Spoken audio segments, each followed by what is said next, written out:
is going on, guys? Matt Downs with Daily Grind Fantasy Sports to help give you the edge for this MMA 12 fight slate on DraftKings. Cannot wait to break it down. If you guys are brand new to this channel, we provide both free and paid content for all daily fantasy sports across all sports. If you could please show your support by hitting that subscribe button, notification bell, and of course smashing that like button for all of our future MMA content. If you would like to know more about becoming a better DFS player and taking down that big GBP, head over to www.patreon.com/DGFantasy for more information. Today is the day that all Patreon subscriptions restart on Patreon. Now is the time to grab the full value of what Patreon has to offer because it is the new month.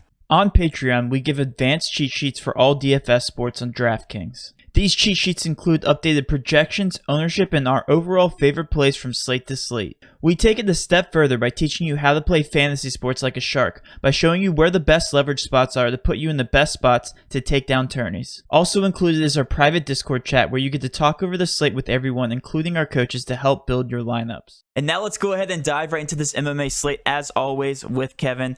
And Kevin, I'm assuming you want to recap last weekend because I know you had a blast. At least you did in the Discord. Yeah, let's hear it. What went on last week and how did we do? You know what, Matt? I don't even know how to start talking about this one. Dude, crazy. What an absolutely amazing night this was. We did very well from a DFS perspective, but it was also just one of the best UFC cards I've seen, you know, hands down one of the best ones I've ever seen. We were talking there. Someone posed a question, one of our longtime Patreons. They were like, hey, they're like, I'm trying to think of fight cards, or I don't know if they were talking about pay-per-view or just cards in general that have been better. And I was like, yeah, like I'm assuming there have been ones, but nothing like came to mind off the rip. Like, oh, well, it wasn't as good as blankety blank blank. You know what I mean? I was like, because everyone I thought of, I was like, well, it probably was better than that. You know what I mean? Right. Like, this was an amazing card. Like, this is one. It was a magical night for a lot of reasons, and a lot of it had to do with. I know Joe Rogan was talking about it. Dana White was talking about it. Joe Rogan was crying there. It was like, it was a very magical night, I think, just because it was the first time we had full attendance. Yeah. After COVID. You know, the crowd was crazy, and it was just, you could hear the roars and the knockouts, and it just happened to be a spectacular night. Every fight was a banger. There was no like top to bottom. Dana White describes it as like the best fights are those holy shit moments. And he was like, this was a holy shit night. Like the whole night, there was just no break. It was just all bangers. So, but yeah, let's go through the fights here. First one was one of my love listers. We had Carnelossi, who smoked her price point. This is one of those Matt, I did a YOLO like $25 contest or something, and I think it was like the biggest one where it was like winner will win 200K or something for first. And I think it was the biggest one. Yes, yeah, it has to be. And Carnelossi came in and got a what did she score? Carnelossi, she scored 112. 112. Okay, at like it was 8.6. She was 80. Yep.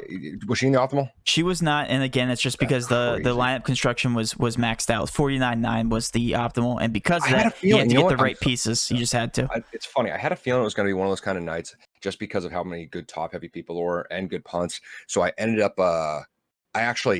Usually I do more contrarian lineups, or I keep it actually under 49K, you know, 48 and some change, and just you know, we've talked about this, But I kept everything. Like I noticed most of my lines, like me getting, you know, contrarian was almost like leaving $500 on the table. You know what I mean? I just kept liking the way my lineup sat with almost full price. But anyway, off the rip, I love that. That was a great fight. At the time, obviously didn't know, assumed that would make optimal. 90% of the time. 112. It almost did. It's just, you know, it should have. It was just that kind of night. You know what I mean? Right. But yeah. And how many times does an 8,600 at 112 not make optimal? It's probably less than 10% of the time. Right. And she was the fifth highest scoring on the card overall. Yes. So. Yes. She smoked. So that was great. And I was really excited. And then, you know, everything I liked and green lighted Molina for his experience and price. That was someone I didn't have in that lineup, and my goodness, man, he was someone. How much did he score, Molina? Molina scored 131, the second highest on the card. Gross. And I just noticed this, not to jump too far ahead, but Usman didn't make the optimal. Yeah, that's actually just crazy looking back. I didn't know that. That's not the most shocking thing in the world. I told you sometimes the worst thing, especially in a 5-rounder, in my opinion, is probably a second round finish. Yep, I say this and all that's the time. exactly what happened. So yep, second round finishes are about the worst thing you can do for scoring, unless obviously something, you know, weird variables in there. But yeah, Molina just went hammer, and I had a lot of people on Patreon message me and talk to me. They were saying started their night with Carnelossi and Molina, and I was like, "You're looking good," like because those are two cheap options, 86 and what was Molina, 800? I mean 8K. Yep. I think 8K so. on the dot. Yep. Yeah, so you're doing okay. You still haven't even really hit your full stud money yet, and then you got a couple punts in there probably. Scored like a madman, but yeah, next I didn't have a ton of Vargas or who was it? No, Vargas. But or who did he fight? Vargas. Looking. It was the guy was 9100. Who was it? I can't remember. 91. Zoo. Wrong. Yes. Yes. Yeah. And Vargas beat him, right? And Yes. so yeah, I didn't have a ton of either of that fight, clearly, as I'm like, who did he even fight? But Vargas pulled the upset, which I was pretty happy with that. I didn't have a lot of 9100 There there. we go. Yeah. I see it. It took me forever to find Vargas's name. I don't know why. I was blind for a second. What did he score? Only 78. 78.5. That's what I thought. So that was a good fade. That was a very good fade. I made a good amount of lines that night, and I made like one, I think, with wrong. You know what I mean? I didn't even touch Vargas. I was like, just hope this fight is a dud, and it was. Baccarel was someone we marked live. Definitely someone I wish I had a little more of. You got a 50-second KO. It's kind of impossible for things to go wrong if you get a quick finish bonus, especially nowadays. So what did he score with that quick finish bonus, Matt? Sorry, I had to shut up my dogs. Who are you referring to? Baccarel. Baccarel got. Again, can't find the name Baccarel. Apparently, I'm blind. Dana, D-A-N-A. Oh, yeah, duh. That's because I even had him. Yeah, he scored the third highest, 128.12. Wow, that's crazy. Yeah, that's the one thing I love, the quick finish bonuses, because they're rare and you do deserve points if you put one. Like I always say this in like we talk about this with football, Matt, NFL. Like if you get a 62-yard field goal, that shouldn't be worth 5 points. No, it should. What I mean? Well, first of all, like, you should win your contest if that happens. yeah, exactly. It shouldn't be the same as a 50-pointer. So right. I mean, a 50-yarder. So I'm the same way. But the only thing is, it can throw a lot off. Like, you know what I mean? Like 50-second KOs are pretty just random, right? You know what I mean? Or sub 1 minute KOs. So, but it is what it is. Did greenlight him. Pat Sabatini won, and I said he was live, but was a pretty average win. Yeah, it was. Allen was a love lister. He pulled off the sub with 5 seconds left in the first, which was awesome. Did he make a? He did. He Beautiful. did. It was just to show you how close it was. Carnelossi at 8,600 scored 112 points. I was going to say, and then Allen at 84 scored 110. So that just shows you how close it was. So that $200 difference, yeah. Man, that's crazy. I was going to say, when you said she didn't, the first thing I thought of was like, what about Allen? I was like, is Allen this guy? Because I know he's right there. It's all a puzzle. Funny. It's all a puzzle. Exactly. That's a great way to put it, Matt. I didn't have much of Grant and Stefan, though I said it was live, but I'm glad I didn't expose there. That was probably the slowest fight of the night. Randy Brown, definitely the fighter I didn't have enough of with a first round sub. How did Randy Brown score? 110, so not bad. Just slightly more than both Allen and Carnelossi. And he was a little more expensive. Was it 87? 87, yep. So he didn't make the optimal. He did not, right? Okay. Just because what you said about Randy Marcos, Carnelossi. Randy Brown. We're talking about Random Marcos later. That's why. Yeah. So that was wish I had a little more of them, but it didn't kill too much. I mean, I'm just by what we're talking about, glad I had Carnelossi over him, which I did in a lot of contests. Main card was lights out, Matt. One of the best I've seen in a very, very long time. Smith, I'll tell you, Matt. I know I'm the self-proclaimed punt king, but I stand by it. I want my crown. Smith was one of my punts, and I told you not to sleep on him. I know a lot of people did sleep on him. I mean, I like Jimmy Crute. A lot of people are like Jimmy Crute's future. I think that potential is there, but I know how dangerous Smith is. And, and it was a little bit, unorthodox. It was that debilitating leg kick, which rendered him unable to continue for round 2. Right. But Anthony Smith, I mean, he's a killer, man. He's a killer. Jimmy Smith couldn't walk after. It wasn't like, he tagged him on that, perennial nerve and he got numb for a second. He's good. No, he smoked that leg. He probably needs surgery. So, how did he score? He scored 100.66, and the only person did not make it because Rose was 7,200. That's so frustrating. Yeah, I mean, literally 1 point difference. So Rose was my other punt, so both my punts smoked. Yeah. And so I can't be mad at that. I picked 2 punts, they both smoked. Crown me again. But I'm just kidding. I don't think Rose was maybe it was contrarian. Some people, a lot of people were big on Wiley. I don't think it was that contrarian. No, Rose, I not think ownership wise, it wasn't too. no, I think contrarian. that line was just wonky. I'm not giving myself that much credit for Rose. Right. It's a Rose. She's a killer. I mean, I don't think anyone was like Rose won. Right. I was like, yeah, I know our Discord wasn't. They were just like, oh, well, yeah. a knockout. Oh, yeah. We A lot of people that. were like, yeah, we expected that exactly. So can't gas myself up too much for that. Mm-hmm. I told you Hall and Weidman were going to be in my love list. I had a lot of Hall. Glad he did what he got that first the quick finish bonus, but he really sad the way that happened. What'd you say? He definitely made optimal. Oh yeah, for sure. Just kind of sad how it happened. Weidman broke his leg. I don't know if you know this. Yep. Yeah. Oh yeah. Looked like a rubber band. You know the irony of that, right? I don't. So Anderson Silva. Yes, he snapped his leg on Chris Weidman. Oh, I didn't. So I didn't make that connection. Yeah, the irony there is just sucks. But I love Weidman. Hope he heals up. Good guy, good fighter. I said Valentina is the pound for pound second most dominant fighter in the world right now, and besides Amanda Nunes, and my friggin' goodness, I said, it's funny. I go, she's gonna have to put on a clinic to clear a price point, and I did say she has done it. She did it in her last fight. Didn't assume it was going to happen this one, especially with as many pay-up options. I was like, the odds of her outscoring Usman at a similar price and all this, you need so much to fall right. She got 7 friggin' takedowns in 7 minutes of fighting. I was like, okay. Yeah. Are you convinced that would happen? Yeah, I had her as core play. But I'm like, you did. Dude, I didn't have her in my GBPs. Yeah. Did she make the optimal? Yeah, she was the highest scoring. Yep, 9,500. Yeah. I just still didn't know with the pricing and stuff. What'd you score? 138.73. Yeah. That's freaking crazy. Yeah. Dude, she's a unit, absolute unit. I don't know who's next for her. I really don't know. But yeah, so we just talked about Thug Rose, filthy head kick. Can't wait for that rematch. It's going to be an instant rematch. I can almost guarantee it. There's one person I red lighted on this card, Matt. Yep. And I'm going to talk my shit right now. I'm gonna take the time. It was fixed. He should have won that. You guys need to get your ears beat on a little bit. Masvidal's trash. Told you all he's trash. Shout out to the fanboy casuals who thought he was elite. I mean, dude, this one, it's so many people. It just makes me mad because so many people came in. They're like BMF belt, all this stuff. It's like, bro, like you're new to the sport. Like, watch this dude. He's been a journeyman for a long time. He's lost to some people who are, let's just say, less than reputable. And Usman put the lights out. He put the hammer on him. And then I don't know if you caught this, but when Masvidal knocked out Askren, he said he hit him a bunch of times after he was already out cold. And the reporters were like, was that necessary? And Masvidal was like, oh, those are super necessary. Like he kept saying that, super necessary. And Usman put the hammer on him. And then when he got interviewed, they were like, what do you think about those extra shots when he was already out? He's like, oh, those were super necessary. Oh, that's funny. Yeah, it was savage. And I'll give this to Masvidal. You know what I mean? I don't dislike the guy. I mean, sometimes his personality is annoying, especially where I was an Askren fan. But yeah, I mean, I actually, here's the thing. I was very impressed with the way he took that loss. Very impressed. He took it like a man, and like more so, he was a better man. He goes, that dude's got my number, and that takes a lot of balls to say something like that. Like some people are like, he was the better man tonight.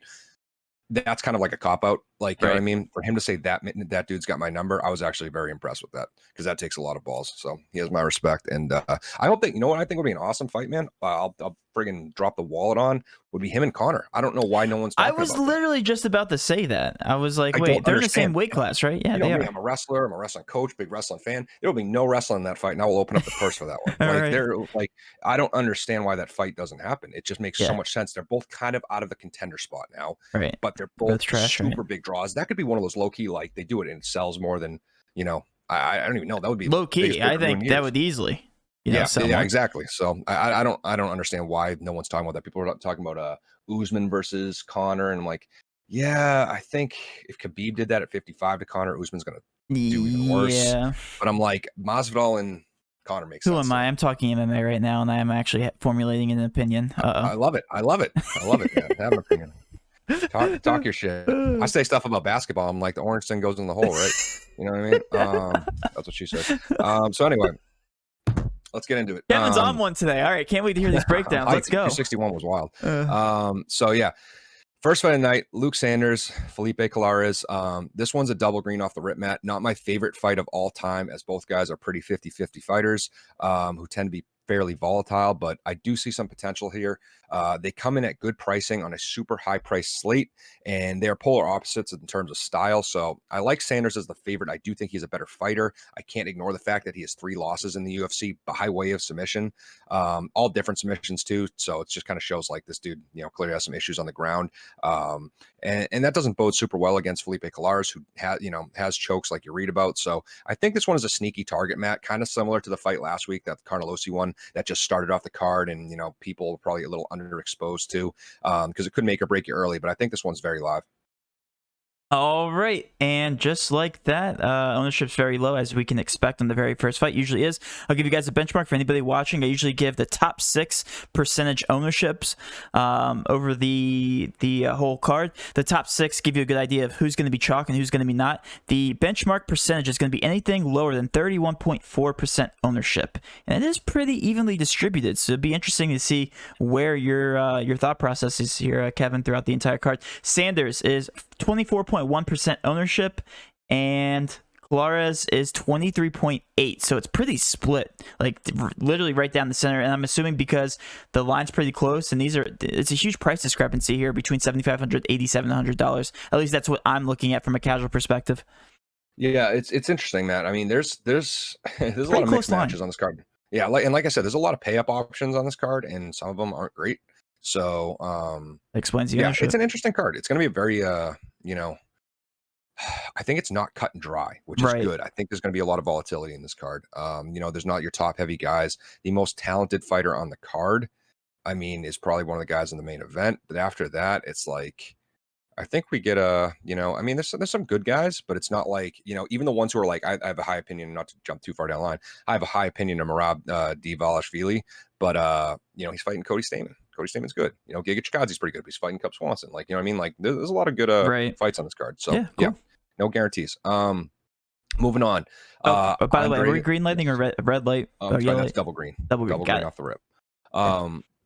Next fight is Andreas Mikulidas versus KB Bular. KB Bular is back after a pretty damn disappointing UFC debut last October. He was undefeated, I believe, coming into the organization. He looked pretty bad objectively, got finished early. I thought he would look a little better than that.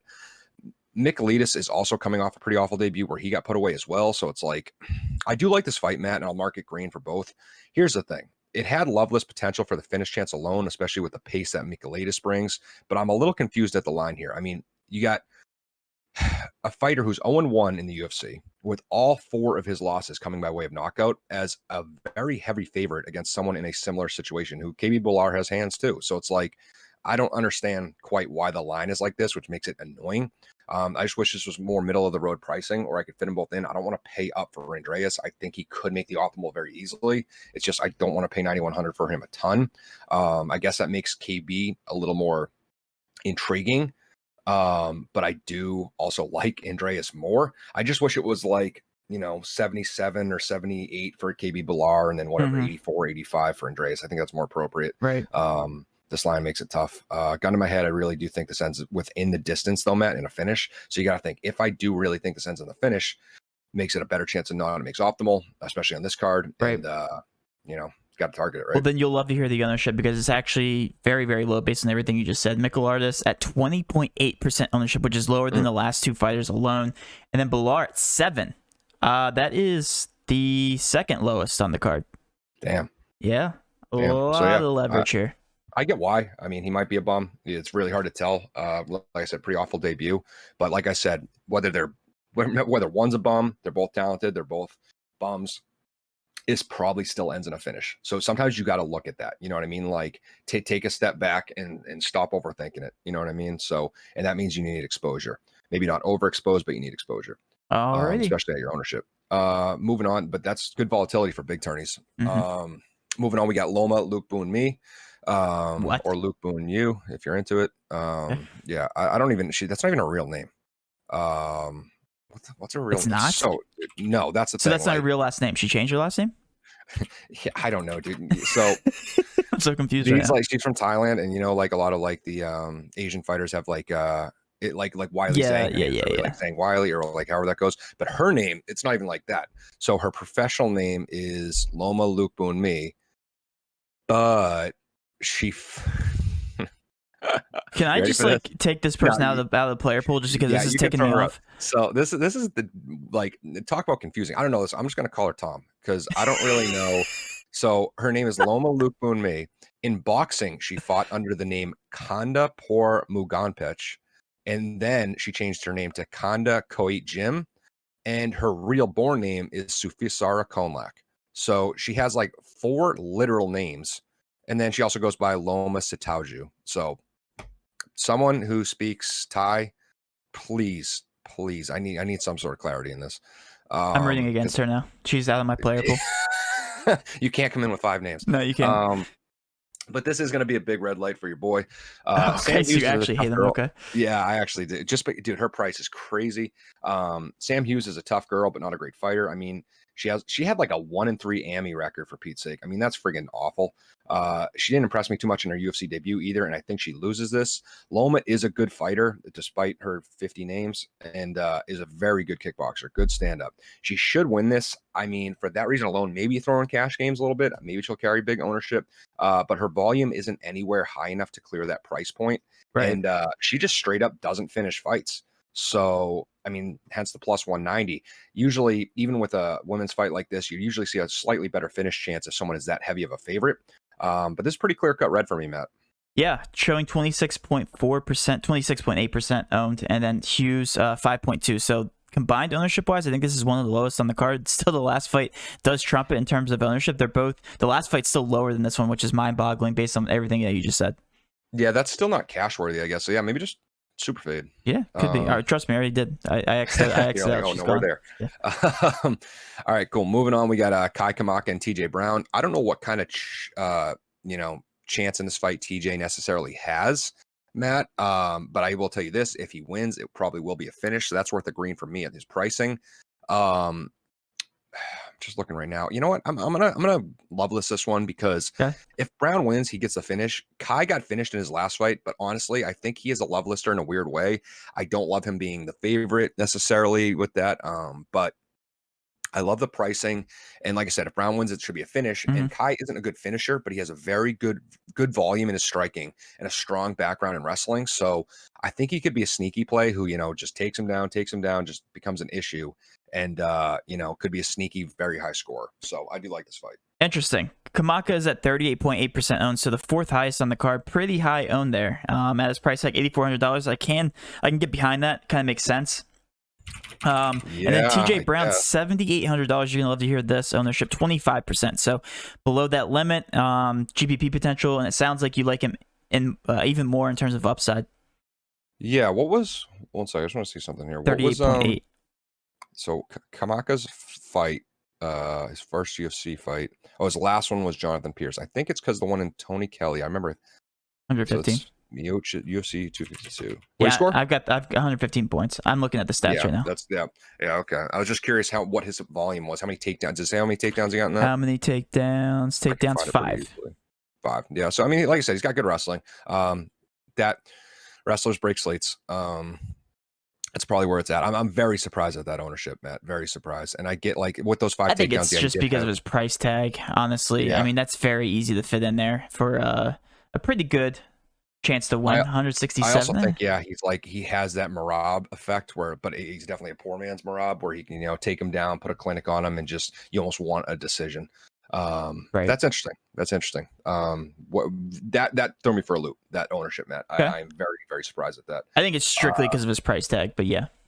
It's true, but there are some other people around that price tag. Now, granted, he's probably the best one-ish. There's still a couple good ones. I don't know, man. There's probably 3 or 4 people around that price tag who are pretty good plays. Well, I can tell you right now, though, people will know if they're going to cash or not by that 9th fight then, because it sounds like just because of that ownership, the night could be over if TJ Brown decides to win this thing.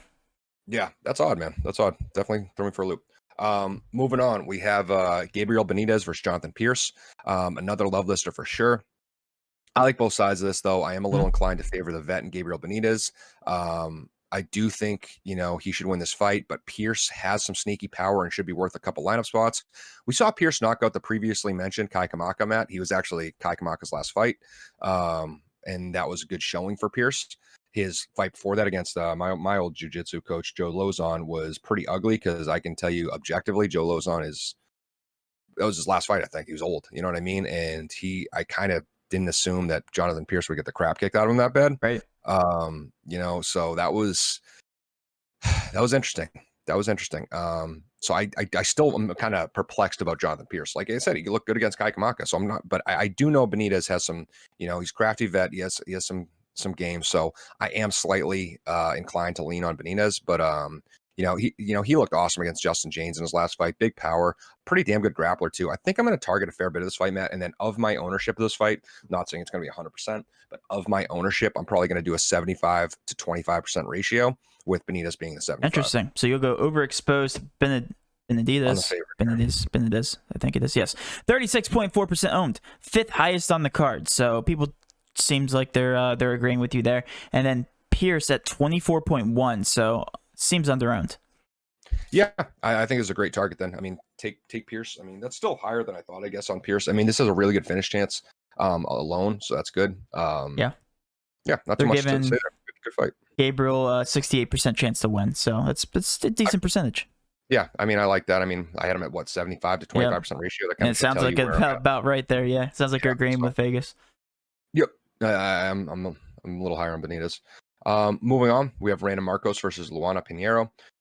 Random Marcos sucks at fighting. I don't know how to say it any nicer. She's a trash bag. I don't know what to tell you. She's fought super tough comp. Okay, like I get that, and it's tough because like quality of losses means something. But I always waffle between these 2 points because like sometimes I'll look at someone's record in the UFC, and it's like, oh, they're 6-5 in the UFC, but I'm like, you look at their 5 losses, you're like, damn, that person went through the ringer. But it's also like, okay, they lost to, and sometimes you're making an excuse, like, yeah, they lost to, you know, whatever, Israel Adesanya. You're like, yeah, that's a wash. They lost to Marvin Vettori, that's a wash. And then they lose to someone who's like, okay, and you're like, you know, that's, you know, you got to give them a break there. But it's like, it's the UFC. Everyone's good. Mm-hmm. I don't care, you know, who you're losing to. If you're losing that much, she's 10-10 in her pro career, Matt. She's 10-10. And if you're 10-10 in your pro career, you aren't that good you're good at fighting by normal people standards, but not at this level. Right. You know what I mean? You're not good by this standard. I'm sorry. When I say she sucks at fighting, I mean she sucks at this level. Obviously, she could, you know, go down the street and just start knocking people out. But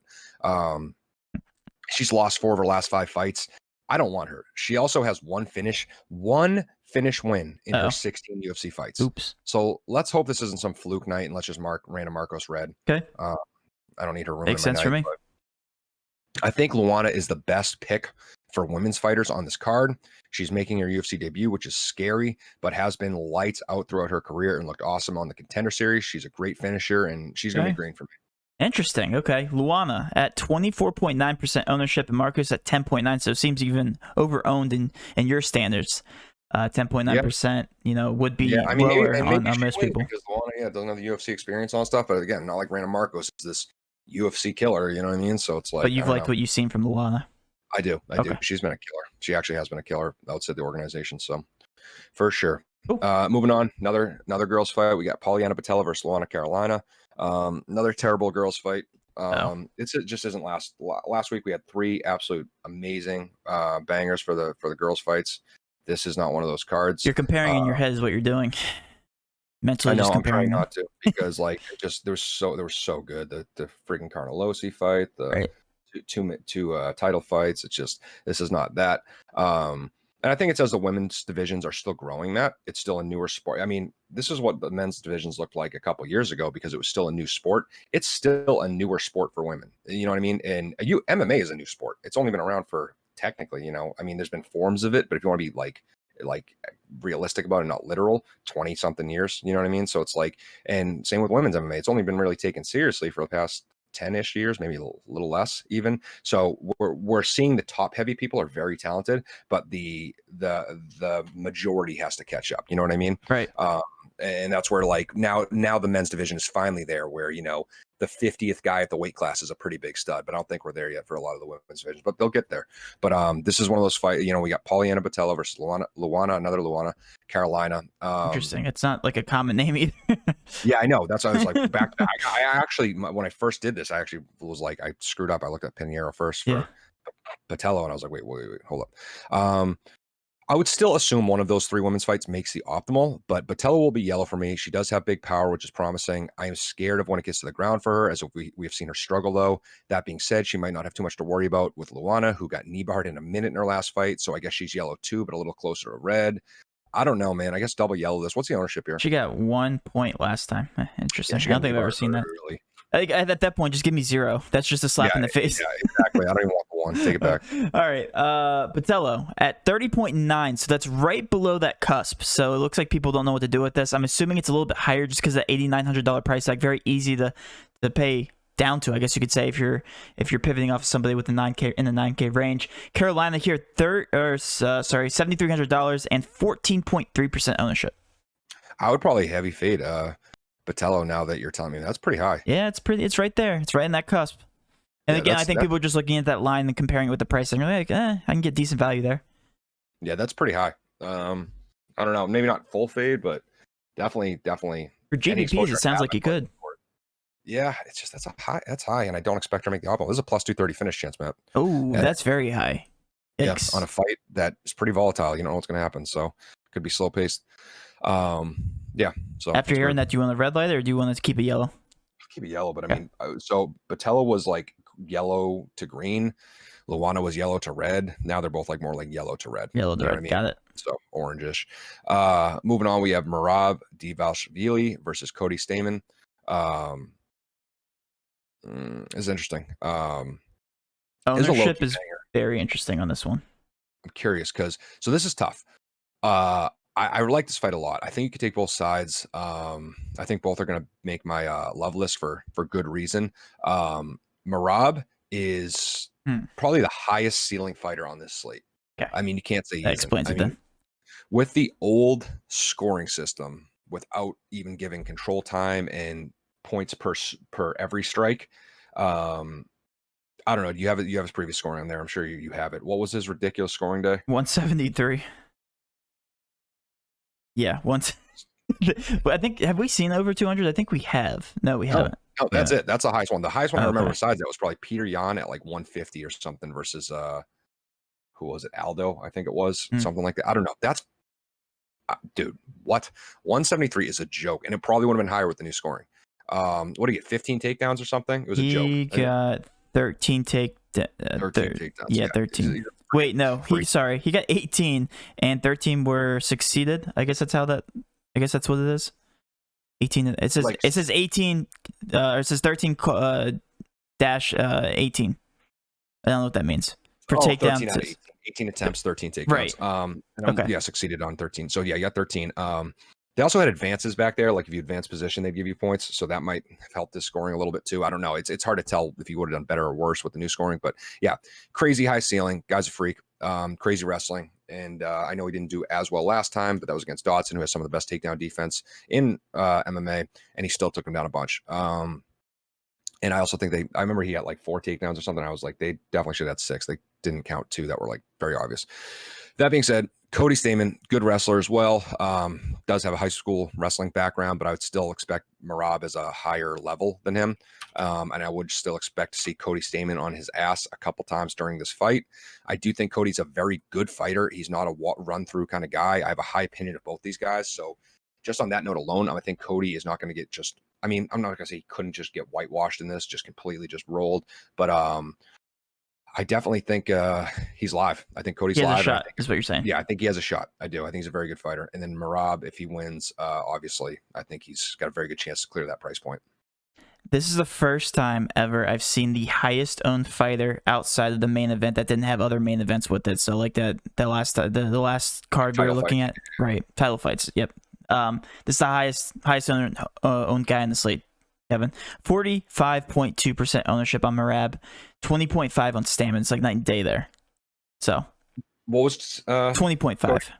Yeah, that's not actually that bad. I mean, it's people are giving him a shot. I mean, especially for how high Merab is. Usually, you would think, especially at this pricing, he would be at like 8. You know what I mean, or something like that. But right. But again, people are still not going 100% on this fight. It's a combined ownership of 65%, which again, to me, sounds like you want to go 100%. No questions asked. Yeah, I think so. And I mean, here's the thing. I get why people are deterred. It is a plus 230 finish chance, Matt. And I would expect this fight doesn't end in a finish. But okay, but it's the wrestling clinic that you're talking about. You're looking at Cody winning as the underdog, which is very possible, and he has good technique and all that crap. I think there's a better chance, Matt, ironically. I almost think there's a better chance of Merab clearing 9K in a win than Cody does at 7.2 in a win. Interesting. No, it does. Yeah. It's better value play is what you're saying. He's just more expensive. Yeah, which is weird. Yeah, 1,800 more. Right. That being said, it's just Merab has that pace, man. So it's crazy. And I think he's, could absolutely clear that price point, but that's pretty high ownership. So maybe tread a little less lightly. I mean, I still love him, put him in love list, but yeah, he's not like every single contest now just because of ownership. Right. Differentiate yourself, get different. Moving on, we got Sean Strickland versus Krzysztof Jotko. Might be a good pivot here for that money. Strickland's a bad dude. His fight with Brendan Allen was a work of art, and I was thoroughly impressed. He's a pretty good finisher and a good fighter overall. His losses are all super quality as well. I think he is green, Matt, and he could definitely knock out Jotko, who has been knocked out in 2 of his 3 UFC losses. Oof. Jotko is okay. I think he has a puncher's chance. He just carries such a low pace and finish ability. He's a good fighter. He's just yellow for me. I'm not excited about him. I will say, like I said, he is a good fighter. So, I mean, both these guys are good fighters, Matt. They've had super successful careers within the UFC. Their combined UFC record, they've had 25 fights. They're 18-7. So that's pretty damn impressive. These guys are good fighters. I'm curious what the ownership looks like here, Matt. 27% on Strickland and Jotko, 15.7. So both pretty low, Kevin. Yeah, it's about a near even line on a finish chance. I was pretty impressed with Strickland last fight. I mean, I'm impressed with Brendan Allen. I think Brendan Allen's a good fighter, and Strickland put it on him pretty good. We just saw Brendan Allen last week. I don't know. Jotko, like I said, I just don't even know if he clears his price point at 7K in a win. I mean, I think he's okay. That's so weird to me. I don't know. They're both green. It's just like Strickland's a little more green. That's really cheap for anybody in general, 7K. So it'd be hard for him not to clear that price point. Yeah, no, it's true. If he wins, of course. Yeah, if he wins. I just look at there's some other people around that price tag, like Pierce, Merab, Cody, even KB Bular could get a knockout. Like there's other people who could clear it better than him at his price point. That's my concern. Okay. Like we talked about last week with Anthony Smith not getting it because Rose. But next one, we have Ion Cutelaba versus Dustin Jacoby. I mean, this one has to be a love lister, man. I like Ion. I especially like the fact he's a minus 140 at 8,200. I think that's a good bargain. That's good bang for your buck. He had a couple tough losses to Ankalaev lately, and who the hell hasn't? Ankalev's good. I love Jacoby too, but to be honest, I think he should have lost that last fight against Grisham. I think he was, just some bad judging or whatever, but he does have big power, and I see that this fight is a potential slugfest or a possible fight of the night. Minus 300 finish chance. I think someone probably gets knocked out here. Even though I love the Cutelaba line to price ratio, I don't know who I want more. It's tough. I guess I still like Cutelaba a little more, but barely. Interesting. Yeah, this is interesting in terms of ownership, Kevin. Ion $8,200 and 39.4% owned, so that's the third highest. But Jacoby is 20% owned. That's very, very low. And again, like you convinced me that Ion is the better fighter in this fight and should win this thing, but 20% compared to 39? Minus 140 at 8,200 is pretty good bang for your buck. Let's see if I can find a comparable here. Where is... Oh, wow. When Jacoby beat Grisham, he scored 58 points. That's why low. I mean he didn't win that fight. He didn't win that fight. I mean, I think Grisham scored more as a loser. That's how you know. Yeah, I can't click on Grisham, but yeah, I believe you. Judges suck, bro. No, they suck. But yeah, just looking at the main event, I mean, Yuri is 8,300 at minus 130. You know what I mean? So that's what I mean. Where Ion at 8,200 being at minus 140, it's good bang for your buck if we're looking from a Vegas perspective. Right. And I think he's a good fighter. But this should end in a knockout either way. So I like it. Definitely a love lister. I mean, that Jacoby ownership is going to be hard to avoid. Ion's is a little higher than I want it to be. Is what it is. I think still target the hell out of the fight. All right. Moving on, we got Giga Chikadze versus Cub Swanson. Crazy, man. I cannot believe Cubby is still here after, dude, so many years. 19 UFC fights for Cub Swanson, 8 WEC fights. How is he not Swanson. dead? I don't know. He probably is. Probably brain dead. And he's had like weird shit happen too. Like he got in a fight with Melvin Gillard, I think it was, in his gym. Like they were both like training and boys, and they got in like a little bit of argument or Melvin Gillard broke his jaw in the gym, not even a fight. Jeez. Yeah, another UFC fighter at the time. So it's just like this dude's had. I'm like, how is he so? And it looks like his last 3 fights he's been underdogs and he still won them. So this guy has some fight in him. He's still good. Yeah, I don't get it. I mean, he's beating some big men. This will surprise you, Matt. So like, the guy who is Charles Oliveira fighting next? Michael Chandler, I think it is. That's a huge fight coming up. Is that right? Michael Chandler. Are you asking me? Because I know. Are you just talking to yourself? I hope you're talking to yourself. Yeah. Never ask. Yeah, Michael Chandler. So Michael Chandler's fighting Oliveira. Dustin Poirier, obviously, Matt, right? Yes. Obviously no. Beat Connor. Yeah. I don't know. He's trash. Yeah. I don't know sometimes, but yeah, trash. But yeah, Cub Swanson's beaten Charles Oliveira. He beat Dustin Poirier in his career. Like, he has some wins. Okay. He's a legend, good fighter, still coming off a knockout win over a tough Daniel Pineda. Giga deserves to be the favorite, though. I mean, he's 5-0 in the UFC, which is crazy. I know you remember, Matt, the first fight we talked about, Giga Chikadze. I feel like I see his name every other card, so yes.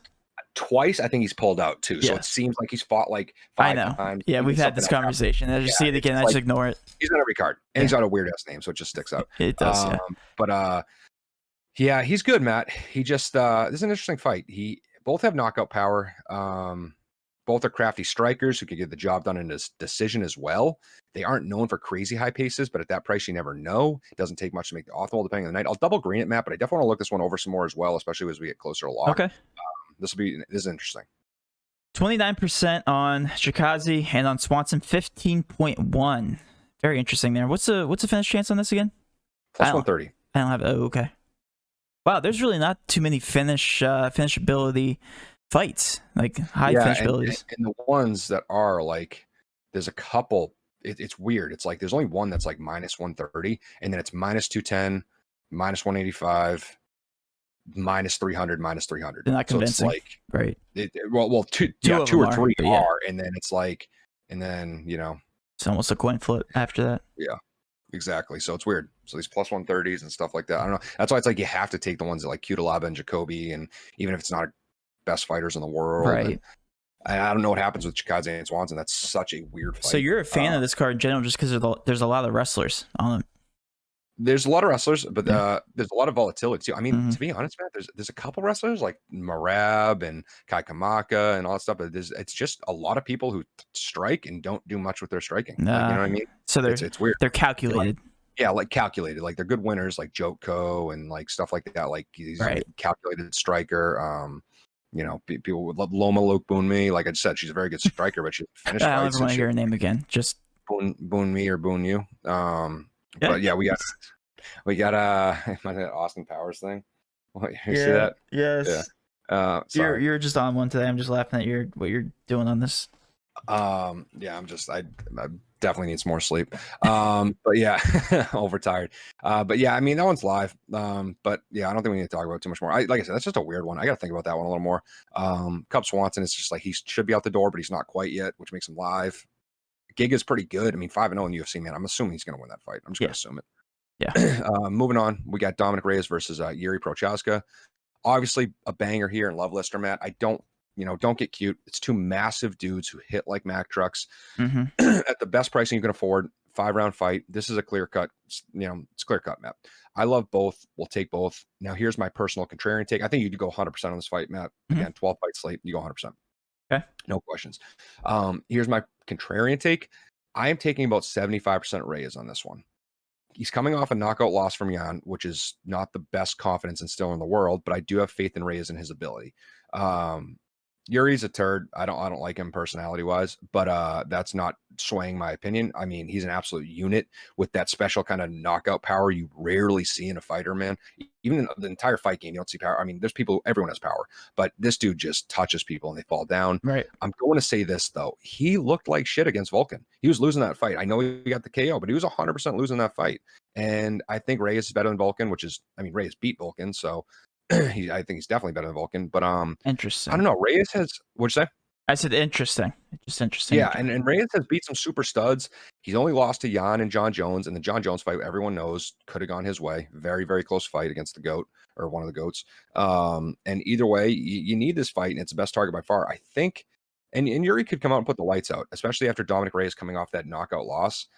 Maybe 75% is a little too aggressive, but like I said, I am being a little. I was about to say that's here. a little. That is maybe too aggressive for me. I mean, you're basically going all in on an underdog, which I don't hate. But... I just think Reyes is so freaking good still. I mean, who's his 2 losses, Matt? Okay, so like I said, Yuri, if that fight goes to decision, probably loses to Vulcan. Vulcan's okay.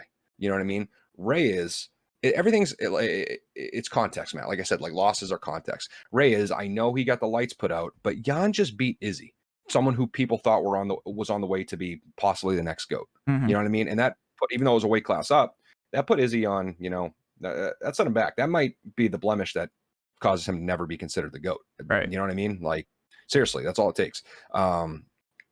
And Reyes lost to him and then barely lost to John Jones in a fight that a lot of people thought he won. So it's like, I think this dude is still very, very, very talented. Sounds like it. Looks like it on paper anyway. Yeah, I'm not saying Yuri isn't either, but I'm a little more sold on the overall talent level. The one thing that sticks out to me is that really makes me think that I might be too aggressive is Reyes just got cracked. Is he going to be shook? Is he going to be a little more glass jawed because of it? And that's not the kind of person you want to come in with a sus chin against in Yuri, because Yuri, like I said, can knock out. Right. Yuri's only had 1 fight. Yes. Then I don't get. UFC. Okay, so from a casual perspective, why is he like that highly favored? Because it was against a good guy. Yeah, okay. I mean, he's beaten. So he was in Ryzen for a while. And he beat some decent people. He beat like King Mo. He beat Fabio Maldonado. I mean, people who are CB Dalloway, people who used to be UFC fighters. And it's just, I think it's the starch effect. He has 27 wins, 26 finishes. Okay. So it's just, and it's all by knockouts. He's a very good, he was like a Muay Thai Czech national champion kickboxer and all that crap. So he's got prior history. It's definitely not like he's just coming in. Yeah, this is his first fight ever. From some weird organization and hasn't fought anybody. No, he's beating good guys. It's good to note. Okay. So ownership-wise, these both are actually making cash viable. I feel like this is going to be a make-or-break fight for that reason. Do you recommend stacking this at all, Kevin? No. Okay, 43.5% on Yuri, and on Reyes, 31.4%. He is the benchmark. So this is interesting.